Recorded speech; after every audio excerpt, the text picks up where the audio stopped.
राष्ट्र हित में सोचना और राष्ट्रभक्त होना और देशभक्त होना, ठीक है, और बीजेपी का भक्त होना, उसमें फर्क क्या होता है ये हमें समझ। सबके घर पे भगवा तो आसानी से लहर गया इस देश में, लेकिन सबके घर पे तिरंगा नहीं लहरता, ठीक है। देशभक्त होने के लिए ना देश के लिए सोचना पड़ता है। तुम राम भक्त तो बन सकते हो, ठीक है, तुम मोदी भक्त तो बन सकते हो, लेकिन देशभक्त। महंगाई को धर्म की आड़ में दबाया जा रहा है।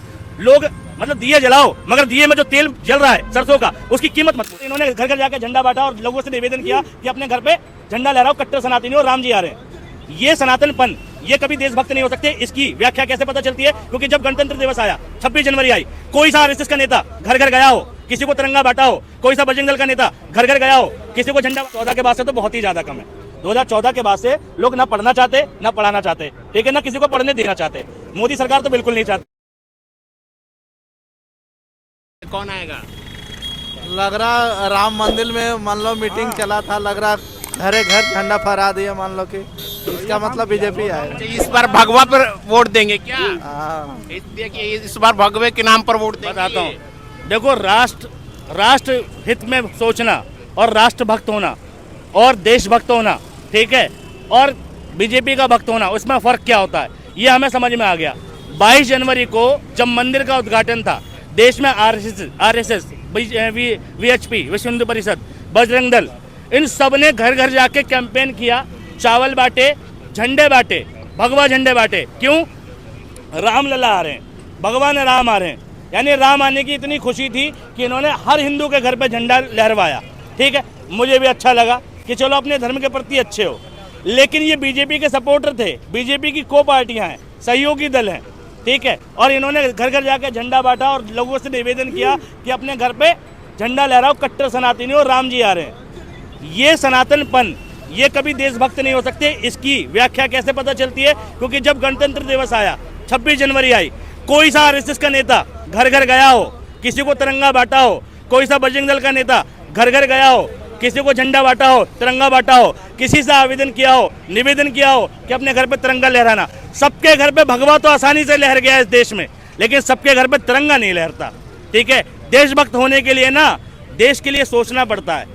तुम राम भक्त तो बन सकते हो, ठीक है, तुम मोदी भक्त तो बन सकते हो, लेकिन देशभक्त नहीं बन सकते। देशभक्त बनने के लिए तुम्हें घर पे तिरंगा लहराना पड़ता। मैंने ये पहली बार देखा कि 22 जनवरी को भगवा जितना लहरा था, 26 जनवरी को तिरंगे की उतनी ही कमी थी। लोगों ने अपने घरों पे तिरंगा नहीं लहराया, किसी ने भगवा ही लहराया था, उसके ऊपर ही तिरंगा लहरा लेते। अगर राष्ट्र का इतना सम्मान था तुम्हें, राष्ट्र के संविधान का इतना ही सम्मान था, मतलब भगवान के लिए तो तुम सब कुछ करने को तैयार खुश है ना लोग, राम आ गए, कहे तो राम आ गए। मैंने क्या कहा? क्या लगता है भैया, राम आ गए कि नहीं आ गए? राम तुम यार, मैं सुन रहा हूँ भाई साहब को। मंदिर के नाम पे वोट मिलेगा, ठीक है, लेकिन लोग देशभक्त नहीं बनेंगे। मैं ये कह रहा हूँ, ये देश के लोगों ने तिरंगा क्यों नहीं लहराया? आरएसएस ने घर घर जाके तिरंगा क्यों नहीं बांटा? आरएसएस ने घर घर जाके मिठाई क्यों नहीं बांटी? 26 जनवरी पर, गणतंत्र दिवस पे, संविधान दिवस पे क्यों नहीं बांटी? वो तो सरकार का काम है भाई। अच्छा, राम मंदिर किसका काम था? वो सरकार का काम था कि नहीं था? नहीं, सरकार का काम था राम मंदिर, कोर्ट का फैसला आया था। यानी जो सरकार का काम नहीं है, मोदी सरकार वो काम कर रही है, मंदिर का उद्घाटन कर रही है। और जो सरकार का काम था झंडे बंटवाना, गणतंत्र दिवस पर लोगों को जागरूक करना, तिरंगा लहराना, हर घर तिरंगा पिछली बार चला था 15 अगस्त पे, इस बार क्यों नहीं चला जी? यानी जो काम सरकार का, सरकार वो काम तो करेगी नहीं, लेकिन जो काम सरकार का नहीं है, धर्म के अध्यक्ष लोगों का है, शंकराचार्यों का, वो काम सरकार करेगी। लोगों को इसी तरीके से गुमराह किया जा रहा है। महंगाई को धर्म की आड़ में दबाया जा रहा है। लोग मतलब दिए जलाओ, मगर दिए में जो तेल जल रहा है सरसों का, उसकी कीमत मत पूछो। दिए जलाओ, लेकिन जो रुई जिसकी कीमत बढ़ रही है, उसकी कीमत मत पूछो, ठीक है। दिए जलाओ, मिठाई बांटो, झंडे बांटो, लेकिन झंडों पे लगने वाला, मिठाइयों पे लगने वाला जो जीएसटी है, उसकी बात मत करो, है ना। मतलब धर्म के नाम पर तुम महंगाई भूल जाओ, पेट्रोल भूल जाओ, डीजल भूल जाओ। कहे तो रहे, मोदी जी तो बोल तो रहे हैं ना, बीजेपी गारंटी दे रही मोदी है तो मुमकिन है। भाई साहब, ये फ्री जो राशन बंटना है ना, ये देश के लिए दुर्भाग्य की बात है कि इस देश को फ्री राशन की जरूरत है। जो आप वोट कर रहे हो, ये दिखाओगे भी या हाँ जी दिखाएंगे। आइए जी, बोलिए। अब जो बात कहना चाहता हूँ मैं, देखो मोदी का जब से राज आया ना, जब से महंगाई आप कितने % बढ़ चुकी है।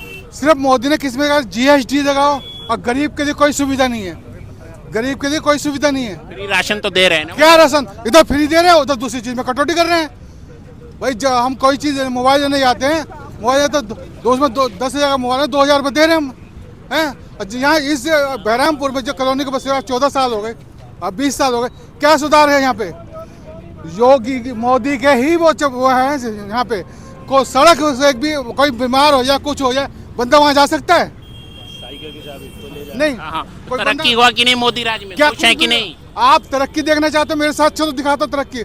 आप सीधे इमरजेंसी में रोड पे बाहर निकल नहीं सकते, इतना बुरा हाल है। तो यहाँ के कुछ लोग तो बोलते बहुत अच्छी तरह के, पीछे बोल रहे हैं, तारीफ करते रहते हैं। आप ऐसी ही बात है ना, आप मुझे अपना नंबर दो, मैं आप पूरा वीडियो कॉलोनी का दिखाता हूँ आपको, पूरा कॉलोनी का वीडियो दिखा। पिंटू पार्षद होता है बीजेपी का, उसके ऑफिस के सामने से लेके हनुमान मंदिर तक इतनी सड़क टूटी पड़ी है, आप इमरजेंसी में देखा रास्ते में मर जाएगा बंदा। 14 साल से मोदी ने कुछ नहीं करा, सिर्फ अपना जेब भरने के अलावा। आज राम मंदिर में करोड़ों का सोना आ रहा है, कहाँ से आ रहा है?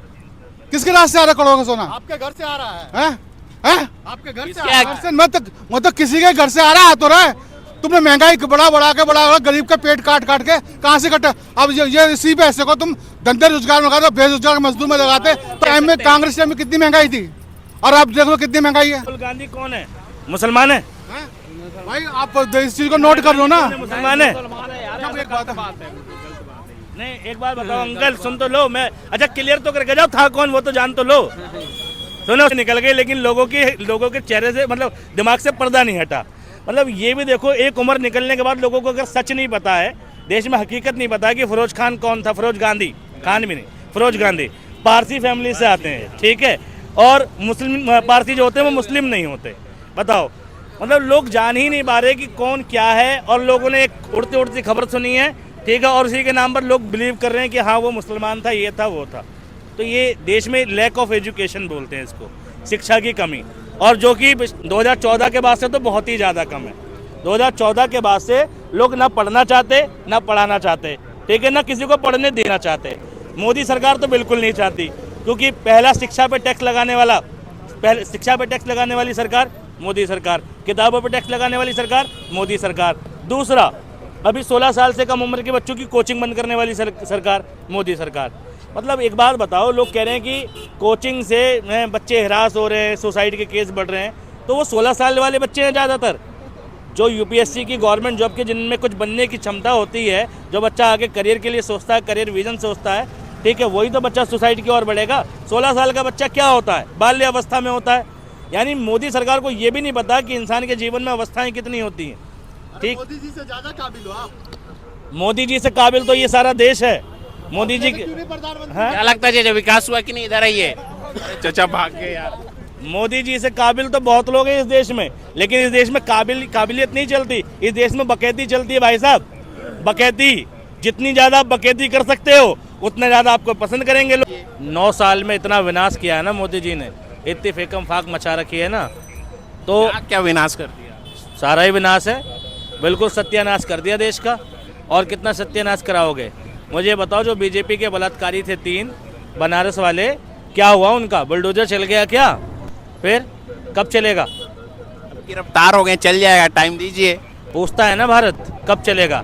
अभी राम मंदिर वाला, मीरा रोड वाला जो केस था, ठीक, उस पर तो तुरंत चल गया। महाराष्ट्र में बलात्कारियों पर चलने में देर क्यों थी भाई? बताओ। अरे वो तो अवैध कब्जा थे भाई, जिनका अवैध होगा उन्हीं पे चलेगा ना बुलडोजर। ये जानना चाहता हूँ मैं कि सरकार को अवैध कब्जे का पता तभी क्यों लगता है जब कोई दंगा होता है या कोई हादसा हो जाता है। अगर अवैध कब्जा है तो हादसे से पहले भी अवैध कब्जा है, ठीक है। अगर गलत निर्माण है तो किसी दुर्घटना से पहले भी गलत निर्माण है, पहले क्यों नहीं टूट रहे?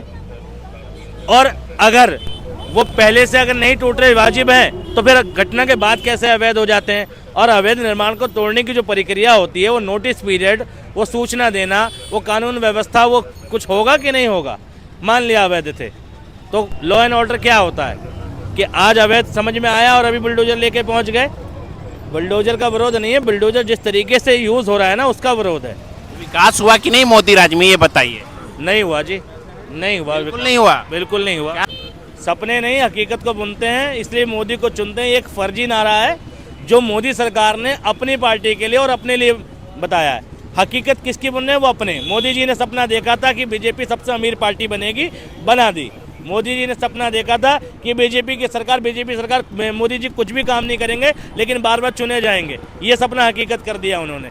मोदी जी ने ये कहा था कि सरकार नहीं भी बनेगी किसी राज्य में तो जोड़ तोड़ के विधायक खरीद के हम सरकार बना लेंगे। ये उनकी हकीकत है सपने की। अरे विश्व में डंका बज रहा है, विश्व गुरु बन चुका है भारत।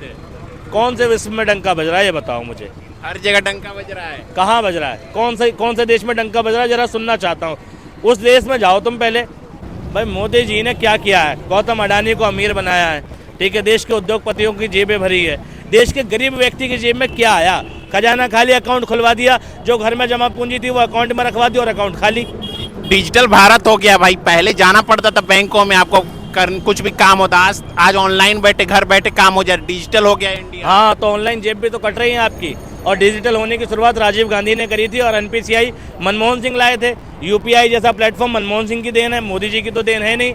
और मोबाइल क्रांति भी भैया कांग्रेस की सरकार में आई थी। आपको पता होगा ना, रिलायंस और टाटा इंडिकॉम के फ़ोन जब आए थे तब बीजेपी की सरकार तो थी नहीं। शाइनिंग इंडिया के नारे के साथ अटल बिहारी वाजपेयी घोषणा करके गए, लॉन्च किया भैया कांग्रेस की सरकार ने। तो बताओ कहाँ है डिजिटल? भाई देखो, जब कोई पिछली गवर्नमेंट फ्रेम बिछा गई, फाउंडेशन तैयार कर गई और आने वाली गवर्नमेंट को उससे आगे काम करना तो कर गई। मोदी जी ने अपना क्या योगदान दिया? मोदी जी की अपनी क्या सोच है? फॉरेन डायरेक्ट इन्वेस्टमेंट कांग्रेस की सोच थी। नोटबंदी मनमोहन सिंह ने भी करी थी, जिसमें डेट के हिसाब से नोट बंद किए जाते थे, ठीक है। 1000 का नोट, 500 का नोट। उससे पहले जब मेजोरिटी की सरकार नहीं थी, 1997 के आसपास आए हैं, ठीक, 2000 के बाद आए हैं। तो एक बात बताओ, जो चीज़ें बाद में चालू हुई उसको मोदी जी ने बंद कर दिया। उसके बाद भी करप्शन पे कोई लगाम नहीं हुई। उज्ज्वला योजना तुम देख लो, सिलेंडर बट रहे हैं फ्री में, लेकिन सिलेंडर सस्ते, गैस सस्ती कब होगी? सिलेंडर भरवाने का पैसा पब्लिक को कौन देगा? घर बनाने के लिए पैसे दिए मोदी जी ने। मैं गारंटी दे रहा हूँ कि एक किराएदार दिखा दे मोदी जी और बीजेपी सरकार दिखा दे कि जो बंदा पहले किराए पर रहता था, मोदी जी ने उसे 2.5 लाख छोड़ो 1 लाख भी दिए के लिए अपना मकान खरीद ले। 2.5 लाख रुपए किस व्यक्ति को मिले? जिसके पास अपना घर था, टूटा था, फूटा था, जमीन थी, झोपड़ी थी, था, उसको 2.5 लाख रुपए मिले। लोगों ने अपने बने बनाए घर तोड़ दिए सरकार से पैसा लेने के चक्कर में, ठीक है। और उसमें भी करप्शन है। निगम पार्षद और प्रधान ने 50-50 हज़ार की करप्शन खाई है, रिश्वत खाई है, तब जाके लोगों को पैसा मिला है।